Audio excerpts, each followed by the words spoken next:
Aujourd'hui, le Maroc a une influence économique sur le continent africain.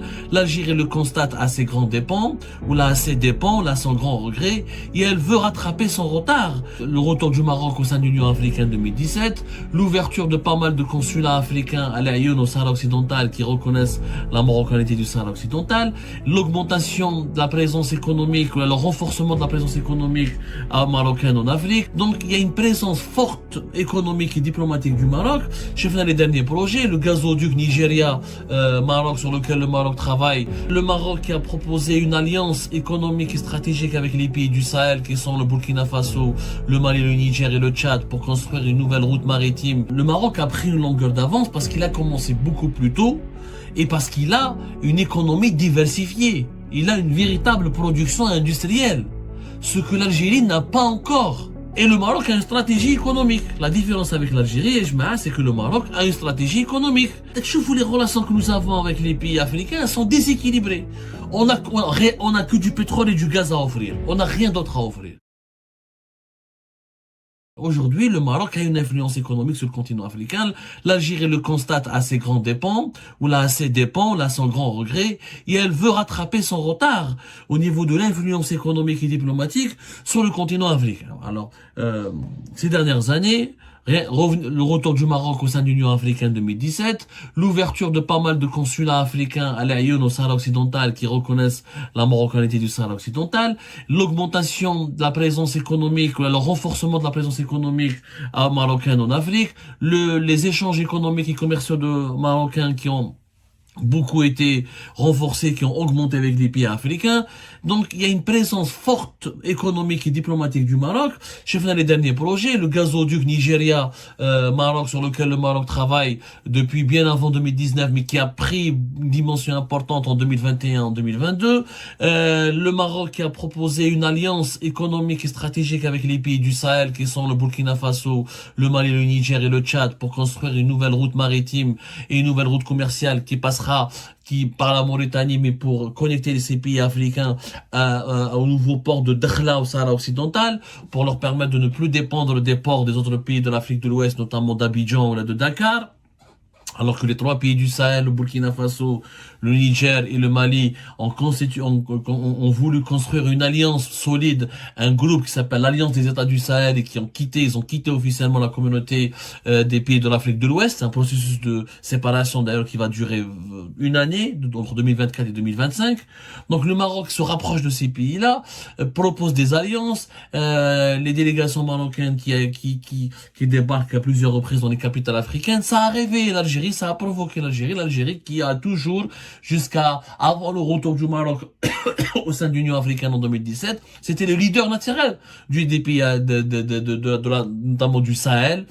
Et il avait des relations très stratégiques et très solides avec les pays africains. L'Algérie avait une longueur d'avance importante par rapport au Maroc sur le plan géopolitique dans le continent africain, parce que le Maroc n'était pas présent au sein de l'Union africaine. Les pays qui soutenaient la cause du Sahara occidental étaient beaucoup plus nombreux avant 2017 qu'aujourd'hui. Maintenant, l'équation a totalement changé, les rapports de force ont totalement changé. L'Algérie veut maintenant, elle a accusé du retard, notamment sur le plan économique. Si elle a été bien présente dans la diplomatie sécuritaire, elle a compris que la diplomatie sécuritaire et la diplomatie uniquement sécuritaire et de lutte contre le terrorisme, ça ne suffit pas. Les pays africains ont changé. Ils ne veulent pas parler uniquement de sécurité, de lutte contre le terrorisme. Ils ont besoin de développement économique, ils ont besoin de croissance économique, ils ont besoin de prospérité, ils ont besoin de développer leur économie. Et ça, le Maroc arrive à leur parler de manière beaucoup plus intéressante ce langage économique que l'Algérie. L'Algérie, pour se rattraper, elle a décidé quoi? D'abord, de créer des zones de libre-échange avec ces pays voisins, notamment la Mauritanie, le Niger, le Mali, la Libye. Mais elle a décidé aussi de créer des projets communs, comme on l'a vu tout à l'heure avec l'exemple de la Mauritanie, une nouvelle route qui relie Tindouf à Zouérat, des zones de libre-échange, l'Algérie a implanté elle a déjà deux banques en Mauritanie, une première banque au Sénégal à Dakar depuis 2023, elle essaie d'exporter vers les pays africains, elle essaie d'encourager ces entreprises d'aller vers les marchés africains, elle essaie de former des élites africaines, notamment dans le domaine de l'énergie, mais le problème de l'Algérie, c'est que malheureusement, elle a du mal, et elle va avoir beaucoup de mal à rattraper son retard économique par rapport au Maroc, au niveau des échanges économiques, au niveau de l'efficacité et de la pertinence des échanges économiques avec le continent africain. Nous allons voir le chiffre. Le Maroc a pris une longueur d'avance parce qu'il a commencé beaucoup plus tôt et parce qu'il a une économie diversifiée. Il a une véritable production industrielle. Ce que l'Algérie n'a pas encore. Prenons les chiffres. Alors, depuis 2022, en pleine crise, en plein conflit algéro-marocain, la crise algéro-marocaine qui a pris une dimension alarmante depuis la rupture des relations diplomatiques en août 2021, et les tensions ont commencé depuis fin décembre 2020 avec la normalisation des relations entre le Maroc et les relations diplomatiques et politiques et militaires même entre le Maroc et Israël. En 2022, le Maroc a exporté par exemple des échanges économiques entre le continent entre le Maroc et avec le reste des pays africains, et entre le Maroc et le continent africain, les échanges économiques ont dépassé les 6 milliards de dollars. 6 milliards de dollars. Et les chiffres sont très significatifs, très éloquents. Le Maroc exporte, mais aussi il importe. C'est vrai que le Maroc, par exemple, on va prendre au niveau de ses exportations, 25% de ses exportations vers les pays africains, c'est des engrais, 8% c'est des poissons, 8,6% c'est des poissons et des crustacés, 5,9% c'est le sucre brut et raffiné, les poissons frais ou la fumée c'est 5%, les fils électriques et les câbles électriques c'est 4%, et les voitures c'est 3,6%. Donc les exportations marocaines vers le continent africain, vers les autres pays africains sont diversifiées. Des engrais, des poissons, des produits alimentaires, des fils électriques, des voitures. C'est essentiellement, si vous l'avez bien remarqué, des produits transformés. Les engrais, c'est un produit industriel transformé. Les voitures, c'est un produit industriel. Les câbles électriques, c'est des produits industriels. Les conserves et les conserves, etc., c'est des produits transformé. Le sucre raffiné, c'est du produit transformé. Donc, les exportations marocaines sont diversifiées. Ces importations, par contre, c'est essentiellement des produits énergétiques. C'est le pétrole 25%, le charbon 5%. Le Maroc importe des dattes, c'est 5% de ses importations par rapport au visa depuis les pays africains, et les matières plastiques 4%, et l'huile de soja 4%. Donc le Maroc importe essentiellement la matière première, à l'exception des dattes, bon ça reste la matière première aussi, c'est une matière première agricole, et exporte des produits industriels ou des produits transformés. Et le Maroc a une stratégie économique. La différence avec l'Algérie, c'est que le Maroc a une stratégie économique. Il a un document de 46 pages. Vous pouvez lire Stratégie économique marocaine du Maroc en Afrique. C'est un document officiel réalisé par un organisme officiel, l'Institut marocain d'intelligence stratégique, qui t'explique que le Maroc a une véritable stratégie. Et sa stratégie marocaine en Afrique ne date pas d'aujourd'hui. Elle a commencé en 2005-2006. يعني هما ils n'ont pas entendu. يعني احنا طولنا احنا في l'Algérie طولنا. On a beaucoup tardé pour se réveiller. La stratégie marocaine a commencé par les échanges économiques. La stratégie marocaine a commencé par installer des banques. Aujourd'hui, les banques marocaines sont présentes dans au moins 10 pays, dans des pays importants de l'Afrique de l'Ouest. Depuis 2019, depuis même 2017-2019, les banques marocaines ont atteint des parts de marché de 22% au niveau du marché de ouest africain, par exemple. Il y a des pays comme le Burkina Faso, comme le Mali, Togo, Gabon, Côte d'Ivoire, on trouve des banques marocaines qui ont des parts de marché entre le 10 et 20%. Il y a la concurrence des banques françaises. Donc le Maroc n'a pas commencé depuis aujourd'hui. C'est ça ce qu'il faut savoir. Il a commencé bien avant, où il a identifié des filiales.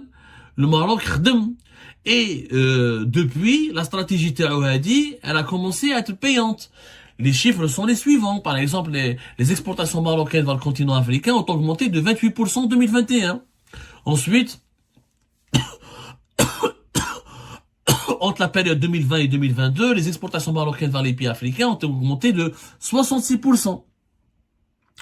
Et si on remarque, encore une fois, c'est les produits chimiques, les voitures, les produits agroalimentaires transformés et les produits industriels qui dominent les exportations marocaines. C'est pratiquement entre 70% et 83% de la valeur totale des exportations marocaines vers les continents africains. Donc le Maroc a une stratégie. Une stratégie industrielle. Des banques et des exportations diversifiées. Il gagne. Les pays africains sont gagnants avec le Maroc parce que lui, il achète aussi. Il achète. Les importations marocaines, par exemple, depuis le continent africain, sont passées de 1,5 milliard de dollars à 2 milliards et demi de dollars durant la période 2020-2022.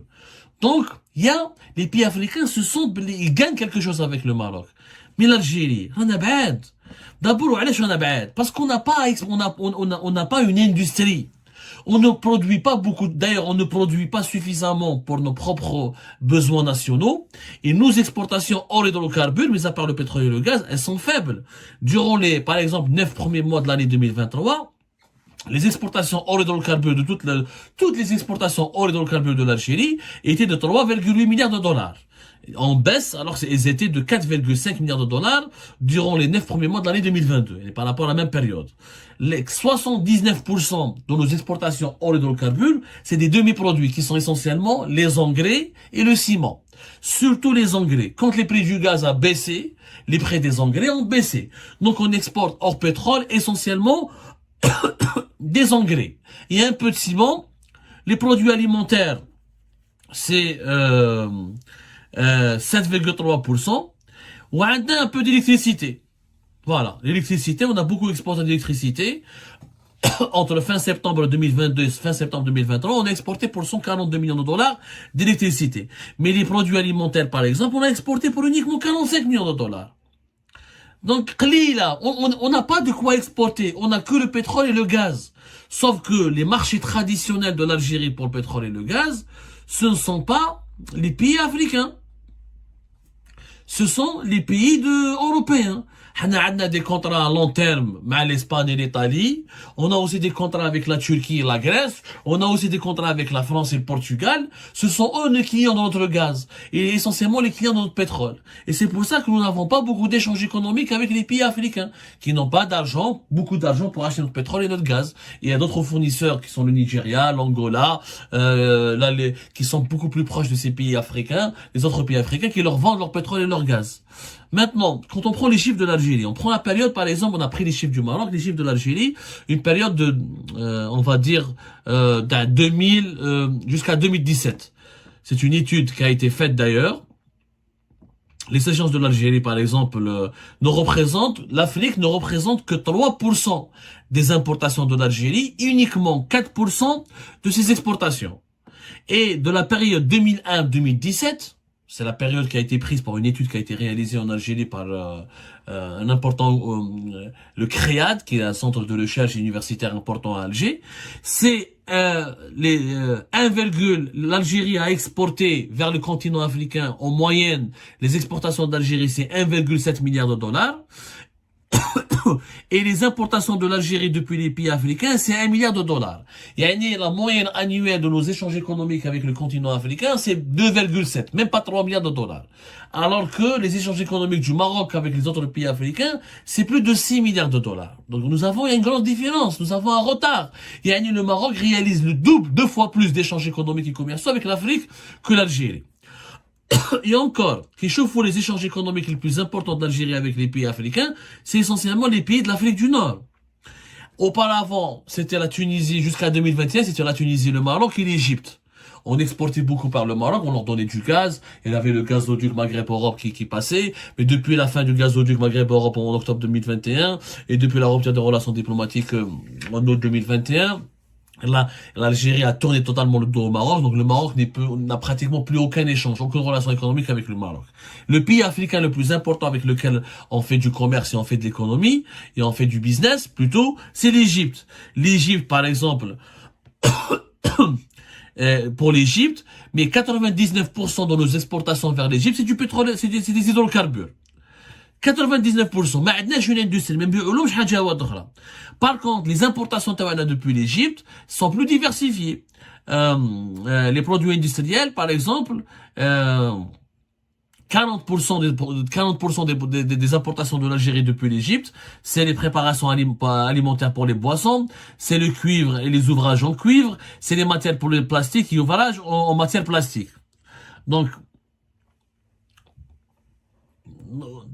les relations que nous avons avec les pays africains sont déséquilibrées. On a que du pétrole et du gaz à offrir. On n'a rien d'autre à offrir.